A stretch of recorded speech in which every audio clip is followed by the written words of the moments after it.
আসসালামু আলাইকুম। আমাদের আজকের বিষয় ছিল আমরা রচনা নিয়ে আলোচনা করব। তো আমরা যে কটা রচনা পড়েছি সেই কটা রচনা নিয়ে আলোচনা করব, আর রচনা সম্পর্কে আমরা কতটুকু বুঝি বা জানি সে বিষয়ে আলোচনা করব।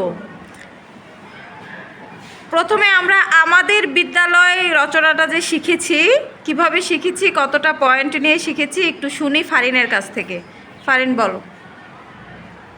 হ্যাঁ ফারিন বলো।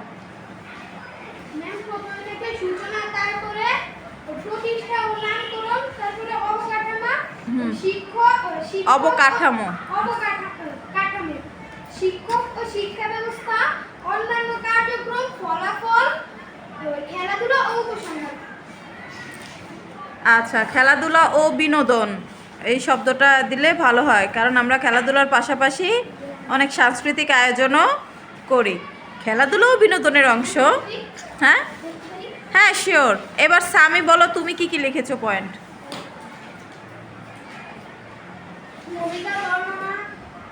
দেখে বলতে পারো, মনে না থাকলে সমস্যা নেই। হ্যাঁ, সাংস্কৃতিক অনুষ্ঠান, খেলাধুলা ও বিনোদন, ফলাফল, উপসংহার। আচ্ছা গুড, সিট ডাউন। আর কেউ বলতে চাও? এভরিওয়ান, তুমি? কাইফ? ওকে, এবার আসি রচনা। রচনা আমাদের বাংলা বিষয়ে রচনা কত মার্কের? কত মার্কের? 12 মার্কেরই হয় আমাদের রচনা। তার মানে 100-র মধ্যে সবচাইতে বেশি মার্ক কোথায়? রচনাতে বেশি মার্ক। এখন আমি যেটা বলবো সেটা হলো, বাংলা বিষয়ে তুমি কি 100-তে 100 পাবা? হ্যাঁ, বি কনফিডেন্ট। কেউ কনফিডেন্ট না যে বাংলা বিষয়ে আমি 100-তে 100 পাবো না। তাহলে এবার বলো তোমার দুর্বল জায়গাটা কোথায়? তুমি কেন 100-তে 100 পাবা না? তোমার দুর্বল জায়গাটা কোন জায়গায়? বাংলা কোথায়? রচনায়। যে আমি যদি সবগুলা ঠিকঠাক করিও আমাদের রচনায় গিয়ে আমরা 12-তে 12 পাই না। এখন আমি আসি কেন আমরা রচনায় পুরো মার্ক পাই না, সেই বিষয়ে আলোচনা করি। তাহলে যদি আমরা রচনাটা সুন্দর, সাবলীল এবং নিয়ম মেনে লিখতে পারি, তাহলে কি 12-তে 12 উঠানো সম্ভব? সম্ভব। অয়ন এবং রাজ, মনোযোগী হও। ওকে, সোজা হয়ে বসো। হ্যাঁ, এবার আসি আমরা রচনা কিভাবে আমরা একটা রচনাকে সুন্দর করে লিখতে পারি, যাতে আমরা 12-তে 12 পাই, যাতে শিক্ষক দেখলেই আমাকে 12-তে 12 দেয়। এটা খুবই কঠিন কাজ। তুমি বাংলা বিষয়ে শব্দার্থ সঠিক লিখলে মার্ক পাবা, কবিতা সঠিক লিখলে মার্ক পেয়ে যাবা, বিপরীত শব্দ, এক কথায় প্রকাশ, এগুলো আমরা প্রশ্ন, এগুলো বেশিরভাগই ছোট ছোট থাকে, এগুলো তো খুব বড় থাকে না বাংলা বিষয়ে, তাই না? তো এগুলো আমরা সঠিকভাবে যদি বানান সহকারে লিখি, আমরা ইনশাল্লাহ মার্ক পেয়ে যাব।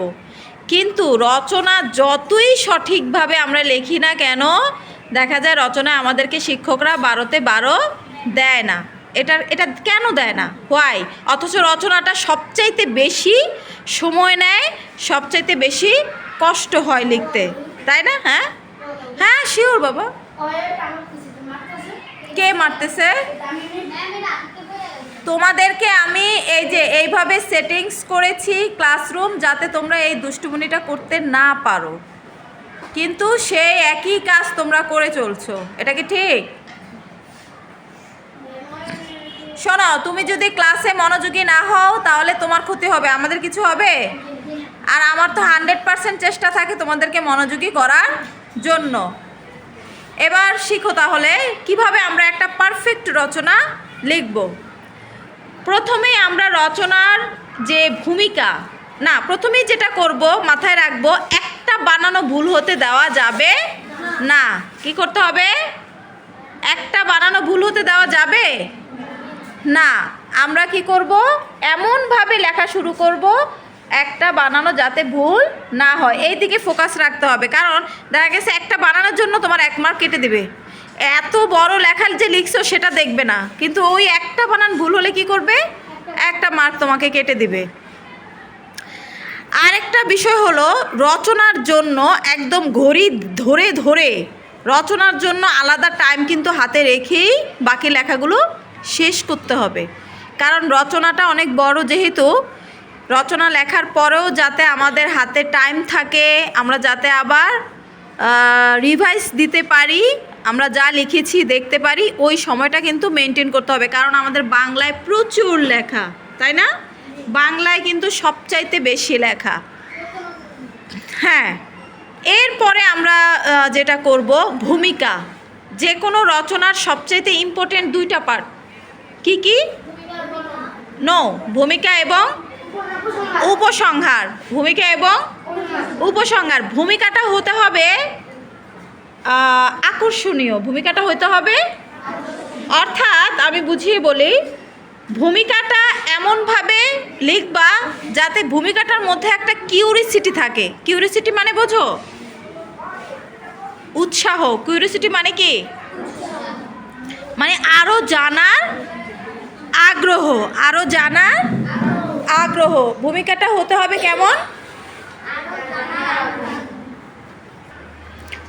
মানে কিউরিসিটি রাখবো আমরা ভূমিকাটার মাধ্যমে, যে বিষয়বস্তুর সাথে আমি আরও পরে আরও কী কী লিখব, ওইটারই একটা সংক্ষিপ্ত ধারণা ভূমিকার মধ্যে দিব। ও কার বোন? ওকে নিয়ে আসছো কেন? বাসায় কেউ নাই? তাহলে নিয়ে আসছো কেন?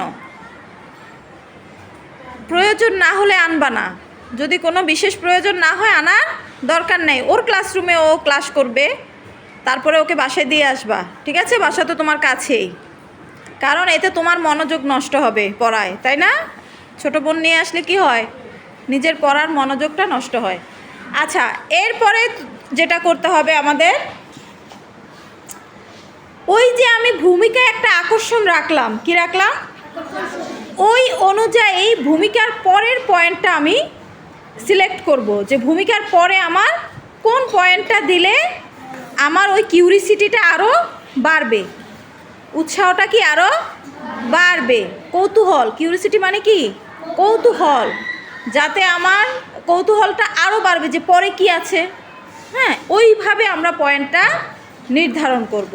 তো এইভাবে আমরা ভিতরের পয়েন্টগুলো এমনভাবে সাজাবো যাতে একটা অন্তমিল থাকে। তোমরা গান শোনো না বা গান গাও না? গানের কিন্তু দেখবে একটার পর একটা মিল আছে, ছন্দ আছে। কবিতা পড়ো না? কবিতারও দেখবে একটার পর একটা কি আছে, লেখার ছন্দের মিল আছে। বা যদি কোনো গল্প লেখো, গল্প লেখার সময় কি তুমি আগে শেষের পার্ট লিখবা? গল্পের শুরু থেকেই তো শুরু করবা। হ্যাঁ, তো এইরকমভাবে আমরা পয়েন্টগুলা শুরু থেকে শেষ পর্যন্ত সাজাবো। লাস্ট আসি উপসংহার। শেষটা হতে হয় সুন্দর। ও যে বলে না, সব ভালো যার শেষ ভালো তার, কি বলে নাকি বলে না? বলে সব ভালো যার শেষ ভালো তার। তো আমাদের শেষটাও হতে হবে গুরুত্বপূর্ণ। শেষটা কেমন হতে হবে? গুরুত্বপূর্ণ। শেষে শুধু লিখে দিলাম উপরোক্ত আলোচনার মাধ্যমে আমি এই শেষ করলাম, এরকম লিখলে হবে? একদমই না। শেষটা পুরো রচনাটায় তুমি যা লিখছো সেই আলোকে চমৎকার এবং আকর্ষণীয় করে তোমাকে শেষ করতে হবে। তো রচনার মূল বিষয়গুলো আমি তোমাদেরকে বোঝানোর চেষ্টা করছি, একটা রচনার যে মূল বিষয়গুলো। আর আমার অভিজ্ঞতা, আমার ছাত্র জীবনের অভিজ্ঞতা এবং শিক্ষক জীবনের অভিজ্ঞতা থেকে যেটা আমার প্রাপ্ত, সেটা হচ্ছে রচনা একটু হলেও বড় আকারে লিখতে হয়। কিভাবে লিখতে হয়? আর পয়েন্ট একটু বেশি, তার মানে অযাচিত পয়েন্ট না। অযাচিত পয়েন্ট হইলে হবে? তার মানে এই না যে তুমি জাতা পয়েন্ট, যেটার সাথে রচনার কোনো মিল নাই, অন্তমিল নাই, এরকম একটা পয়েন্ট দিয়ে দিলে, এরকম দিলে হবে না। যাচিত পয়েন্ট থাকতে হবে। এবং আমি এতক্ষণ যে আলোচনাগুলো করলাম, ঠিক এইভাবে আমরা একটা যদি রচনাকে সাজাই, ওই যে সবচেয়ে বড় কথা যেটা বললাম, রচনা একটু কি বড় পরিসরে হতে হবে। কেমন পরিসরে? বড় পরিসরে। এখন কি তুমি যদি বাংলায় 100-তে 100 পাইতে চাও, তাহলে কি রচনাটা সবচেয়ে ইম্পর্টেন্ট বিষয় নাকি না? আর 100-তে 100 পাইতে কে চাও? হাত তুলো দেখি, যে আমি বাংলা 100-তে 100 পাবো। আলহামদুলিল্লাহ, দেখে খুব খুশি হইলাম। সামনে তোমাদের বৃত্তি পরীক্ষা আছে। কি পরীক্ষা আছে? বৃত্তি পরীক্ষা আছে। তোমরা আর 1 বছর পরেই ইনশাআল্লাহ বৃত্তি পরীক্ষায় অংশগ্রহণ করবা। এখন থেকে তোমাদের এই বিষয়গুলোকে মজবুত করে তুলতে হবে, কারণ ক্লাস 5-এ যখন উঠবা তখন এত চাপ থাকবে, দেখা গেছে অনেক বিষয় কি সামলাতে পারবা না। তোমরা যদি এখন থেকেই ধীরে ধীরে বৃত্তির জন্য প্রস্তুতি নাও, বৃত্তিতে তো এই বিষয়গুলো কমন, রচনা, চিঠি, এগুলো কমন না? এগুলো 4-এও যা 5-এও তা। তাহলে আমাদের এখন থেকে কি নিজেকে মজবুত করতে হবে? যে বিষয়গুলো হচ্ছে কমন বিষয়, মানে আবশ্যকীয় বিষয়। কি বিষয়? আবশ্যকীয় বিষয়, যেগুলো তো আমাদের আসবেই, এগুলো তো আমাদের পড়তেই হবে। এই বিষয়গুলোর উপরে আমরা সবসময় একটু জোর দেব, এমনভাবে মুখস্থ করব যাতে দ্বিতীয়বার আর আমাদের এটা মুখস্থ করতে না হয়। আর ওই যে সবচাইতে বড় কথা, বানান, হাতের লেখা এবং বানান, এইটা যদি তুমি রচনায় স্পষ্ট, আমরা কি করি শেষের দিকে সময় থাকে না, তাড়াহুড়া করে লিখতে শুরু করি, তাই না? তখন হাতের লেখা একটা হয় কাউয়ার ঠ্যাং, একটা হয় বগার ঠ্যাং, আরেকটা বান্দরের ঠ্যাং, ছাগলের ঠ্যাং। আচ্ছা, যাই হোক, আমরা কি এরকম চাই? আমরা একদম পারফেক্ট হাতের লেখা, মানুষের হাতের লেখা চাই, কোনো কারো ঠ্যাং চাই না। আমরা আমাদের হাত চাই নাকি? আমাদেরও ঠ্যাং আছে, মানুষের ঠ্যাং হইলেই হবে। যাই হোক, তাহলে আমরা যেটা করব, আমরা অবশ্যই রচনার উপরে সবচাইতে বেশি গুরুত্ব আরোপ করব যদি বাংলা বিষয়ে সুন্দর মার্ক, ভালো মার্ক পেতে চাই। তো আজকের এই আলোচনার মাধ্যমে তোমাদের কি কিছু শিখতে পারলা? তোমরা রচনা সম্পর্কে বুঝাতে পেরেছি আমি? কে বলতে পারবে যে আমি কি বুঝাতে চাইছি? এক কথায়, বেশি বলতে হবে না, যে আমি আসলে এতক্ষণ আলোচনার মাধ্যমে তোমাদেরকে কোন বিষয়ে গুরুত্ব আরোপ করেছি? সামি বলো। হ্যাঁ, এক বন্ধু আরেক বন্ধুকে দেখাবে না কখনো, যাকে বলবো সেই বলতে হবে। আমি বুঝতে পারছি যে রচনাটা লেখার সময় সময় মেনটেন করে লিখতে হলো। Yes. রিভিশনের জন্য টাইম লেখা, তারপর সময় সবকিছু মেনটেন করে তারপর লিখতে হলো। আচ্ছা। আর হাতের লেখা, ইয়েস, প্লাস তারপর বানানের প্রতি গুরুত্ব আরোপ করতে হবে, এবং রচনাটাও যাতে সুন্দর সাবলীলভাবে, পয়েন্ট বাই পয়েন্ট লিখতে, সাবলীলভাবে, মানে একটার পর একটা যাতে গুছানো থাকে, ধারাবাহিকতা বজায় থাকে, সেই অনুযায়ী আমাদেরকে পয়েন্টগুলো সাজাতে হবে। ওকে, হ্যাঁ, সামির জন্য হাততালি। আশা করি রচনার বিষয়ে আমার আর তোমাদেরকে বোঝানো লাগবে না। এরপরে আমরা যে রচনাটা পড়েছি সেটা হচ্ছে আমাদের গ্রাম। কি?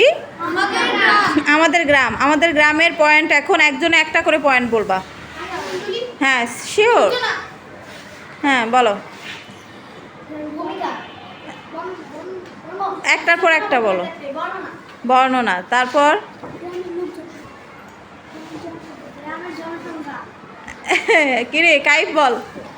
অবস্থান, অবস্থান, আচ্ছা, তারপর জনসংখ্যা। ওকে, ভেরি গুড।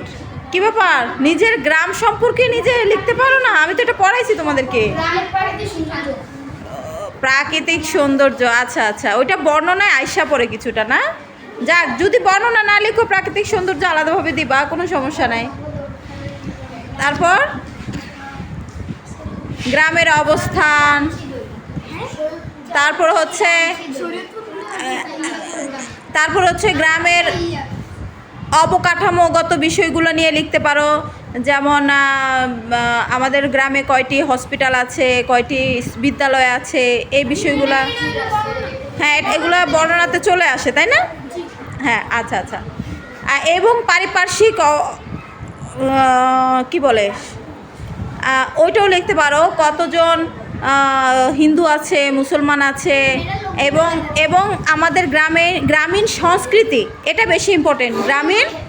তোমার গ্রামের যে সংস্কৃতি এটা বেশি ইম্পর্টেন্ট, ঠিক আছে?